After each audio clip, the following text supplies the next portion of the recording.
Committee, and you will discuss the matter and come back and advise me on the matter. Madam Speaker. I honestly believe that honorable members, I honestly believe it is not correct to discuss health issues related to members. I think the Rules Committee must discuss that matter. Short of, really, what we are going to be doing, the next thing is to want to know if so-and-so is sick, what is there, and yet we all know there is something called doctor-patient confidentiality. I think it is insensitive. I think it is improper. I think Rules Committee, you must discuss the matter and you must advise me, but from where I am sitting, it is totally unacceptable, colleagues, that we actually deal on a matter related to somebody who's not well. Madam Speaker, I rise. Honorable Speaker, my hand is up, Honorable Speaker. It's Minister Zulu. My hand has been up forever. I'm sorry, Minister Zulu. I did not realize that your hand is up. Table, will you help me? I haven't seen that. Madam Speaker, while Yes. they work that out, Yes. I do just want to assure the Deputy President, I really do mean it when I say that I am very glad to see that you are in good health, and I really did mean it when I say that your good health continues. Thank you, Honorable Mazoni. Honorable Zulu, you had your hand up? Honorable Zulu. Yes, Honorable Speaker. Yes? Yes, Honorable Speaker, respectfully to the Speaker, respectfully to the House. We have a problem, Honorable Speaker, where whenever we raise our hands are not recognized. This is day 3 that I've been trying to raise this issue, and I'm requesting that the staff who are there, can they please see our hands and recognize us, because when we have patronizing people on the platform, we would like to protect also ourselves, because this is patronizing. Thank you very much, Honorable. The table officers, please, will you assist here? It happened day before yesterday. It's happening again today. Thank you very much.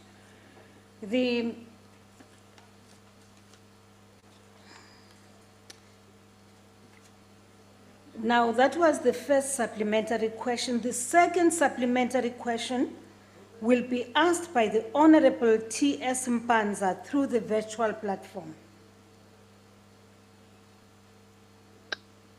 Thank you very much, Honorable Speaker, for ensuring that there is order in this chamber. Mr. Deputy President, having undergone your medical consultation and upon your return to the country, can the Deputy President assure South Africans that he continued to discharge his responsibilities as the Deputy President of the Republic? Thank you very much, Honorable Speaker. The Honorable, the Deputy President. Thank you, Honorable Speaker. I am in front of the House, strong enough to discharge my duties. I'm sure the House have seen me in different occasions out there performing my duties as Deputy President. What I can say is that as a person concerned, I'm grateful with the progress that I've made up to so far with regards to my health. Thank you very much. I thank you, Deputy President. The third supplementary question will be asked by the Honorable N.V. Mende through the virtual platform.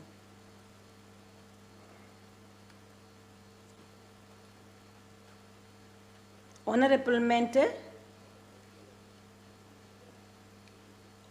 Thank you very much, Speaker. Can you hear me, Speaker? Yes, thank you. Thank you very much, Speaker. Deputy President, as the EFF, we have no reason to doubt you when you say you went to Russia seeking medical help. And our question, therefore, has nothing to do with your health issues, and we wish you well.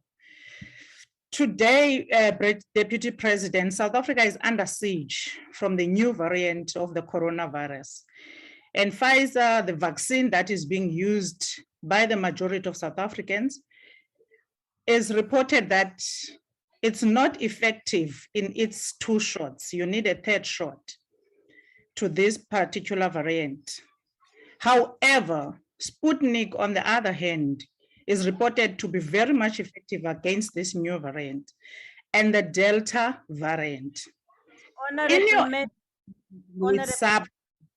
Honorable Mente, I'm sorry. Honorable Mente, the issue you are raising has nothing to do with the question before the House. So if you want to raise that matter, you must submit a new question for the discussion. Yes, yes. So that, in the context of this discussion, it is out of order. No, Speaker, please allow the Deputy President to be the one saying that. You can't answer the question for him. I will not allow. This is in connection with the. I will not allow. No, Speaker, you respond to a question which has nothing to do with the initial question on the order paper. It's in connection with medical. It's in connection with medical help. We all want to get medical help from Russia, Speaker. So the Deputy Minister, the Deputy President can help us.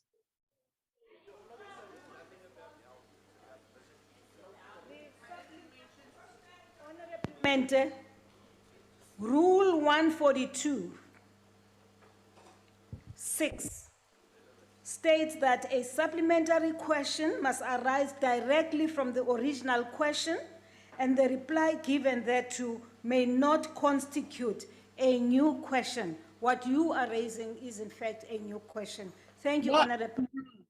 It's not. I was asking a question pertaining to the Russian medication, as he has received such as well. Honorable Mente. Honorable Mente. Pfizer. What I'm going to ask about Pfizer, Speaker. Please submit a new question. Thank you, Honorable Mente. Please, respectfully, thank you. Take this thing up. The last supplementary question will be asked by the Honorable N. Singh from the chamber.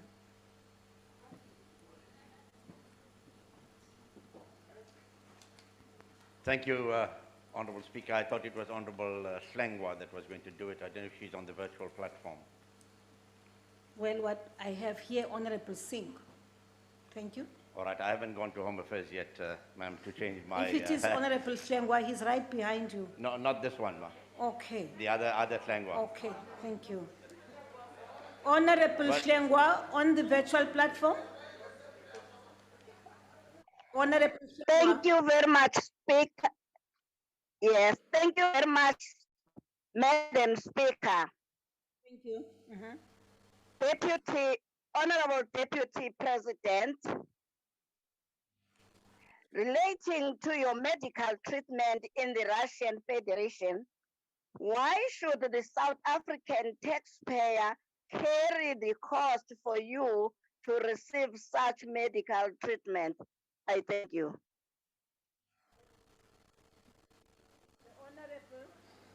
Thank you very much, Honorable Speaker. I've covered the costs of my treatment, the traveling, 100%. No money was paid by the South African government towards my treatment. Thank you very much. Thank you, Deputy President. Question 14 has been asked by the Honorable N.F. Shivambu. The Honorable, the Deputy President. Thank you, Honorable Speaker. The underlying message in the Minister of Finance medium-term budget policy statement is that it is fiscally unsustainable to continue bailing out state-owned enterprises in the context of diminishing fiscal resources and competing developmental priorities. Instead, any form of support provided must focus on transforming these SOEs and ensuring that they are put on a path of financial and operational sustainability in a manner that does not require constant bailouts from the fiscal resources. Our efforts as the ESCOM political task team are focusing on supporting ESCOM in the implementation of the ESCOM turnaround plan aimed at repositioning ESCOM, improving operational efficiencies, plant maintenance, and ensuring that debt and liquidity challenges are addressed. While government continue to provide the necessary support required, the ESCOM leadership, including the board, has the primary responsibility to drive organizational change, effect governance improvement, and ensure that the organization is placed on a sound financial footing. The fiscal framework has made provision for targeted support to ESCOM to minimize negative impacts and ensure that ESCOM is sustained as a going concern. In terms of the recent announcement by the Minister of Finance, there will be no negative implication for ESCOM, as this will not negatively impact what has already been provided in the current fiscal framework in terms of the 230 billion rands support package that was announced in October 2019 medium-term budget policy statement. To date, Honorable Speaker, 136.7 billion rands of this support has been dispersed to ESCOM, with the remaining disbursement to be provided over the next 4 fiscal years.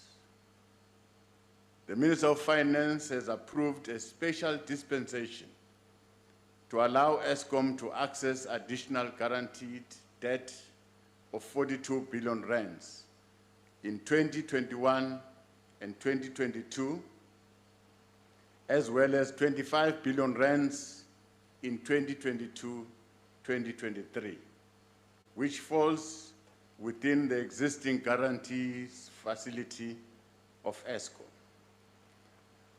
This will provide ESCOM with the necessary borrowing power in order to honor its obligations as when they become due. In addition, ESCOM has been allocated 21.9 billion rands in 2022-23, 21 billion rands earmarked for 2023-24 to assist with the redemption of debt and interest. ESCOM continues to implement various levers to improve its internal efficiencies and ensure that it reduces its cost structure while enhancing capabilities to deliver on plant maintenance and new build programs to keep the lights on. While challenges remain, there is a discernible progress in some of the key areas of organizational transformation, including financial savings and the recruitment of management and technical skills that are required by this organization. We are advised that ESCOM achieved a saving of 14 billion in the 2020-2021 financial year, and the target of 21 billion rand has been set for the 2021-2022 financial year. Various initiatives are being pursued to ensure that the target is achieved. Government is working with key stakeholders to adopt a unified approach to Eskom's financial sustainability. This approach includes cost savings within Eskom, the recovery of area municipal debt, achievement of a cost-effective tariff, and further reduction of Eskom debt. This work will be further guided by the Presidential State-Owned Enterprises Council as it identifies specific interventions aimed at stabilizing and strengthening the state-owned enterprises, financially and operational performance, reduce reliance on the fiscus, and ensure that some of the plans are repurposed to align with national priorities. In respect of municipal debt, Eskom is implementing an active partnering model to assist municipalities with maintenance of their own infrastructure and revenue collections to enable the payment of the bulk electricity account. Alongside all these support interventions, various models and options are currently under consideration to resolve the current debt challenge facing Eskom.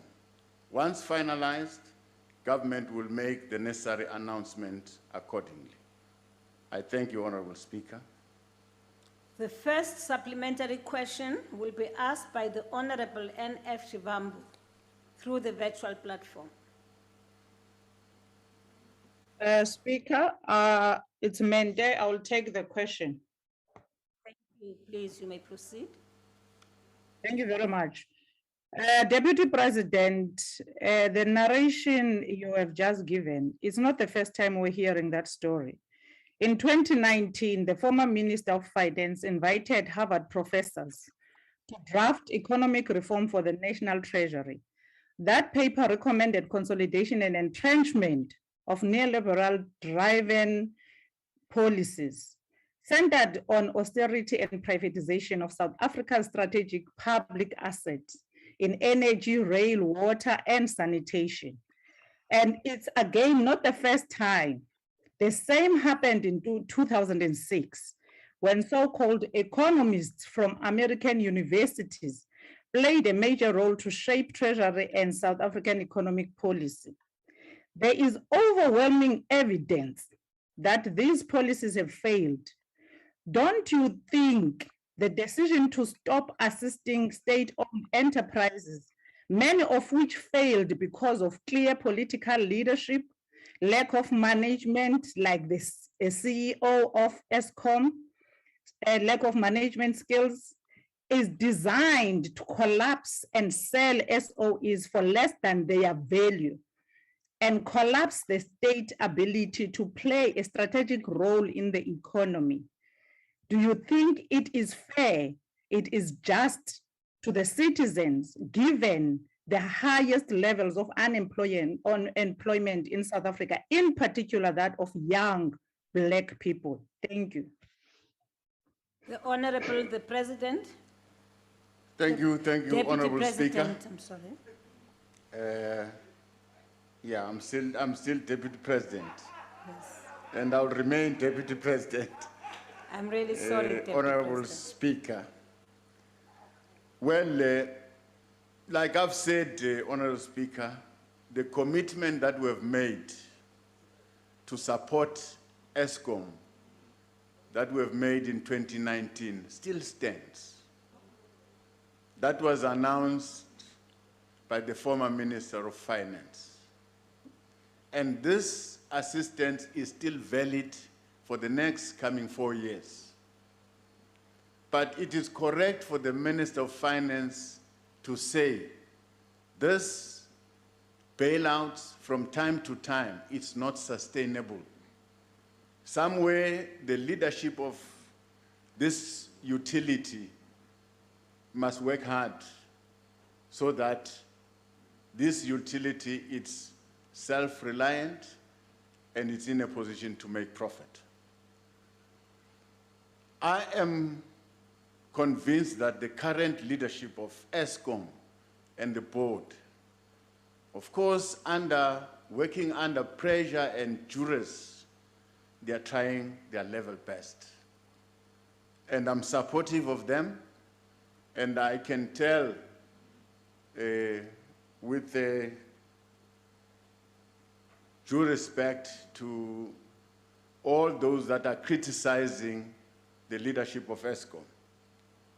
This is the best leadership we can have that can currently transform